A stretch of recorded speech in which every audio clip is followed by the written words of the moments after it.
Okay, it's time for an unboxing video. So I ordered some things from my distributor that I will be sending out, and some of it will be going out to customers right away.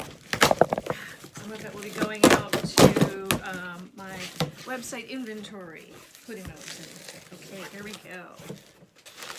So, so first thing that I am dying to try is the pattern by Kimberbell, and it is called Happy Easter Bench Pillow. Isn't that adorable? I really want to do one of those, and if I'm always looking for things that are going to be fun for me, but also fun to give our kids.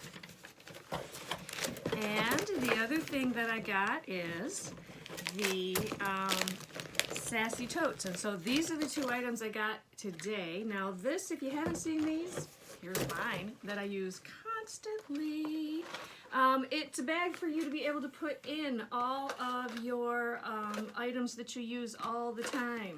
This helps me keep organized even with the things that I'm using on a daily basis. I've got pens, I've got screwdriver for my sewing machine, extra blades, I've got some of my business cards that I throw in to packages, more pencils. This is, oh, it's got some stuff in it. This is my pins, my straight pins. I've got my rotary cutter. Now it's made of a very heavyweight vinyl. So let me show you the ones that just came in. They're made of a very heavyweight vinyl, and some of you I know have seen these at my vendoring shows and at the quilt shows. They got a zipper on one side. They got pockets on this side. I love these, and they call them Sassy Totes. So that's my unboxing for today, and thanks for joining me.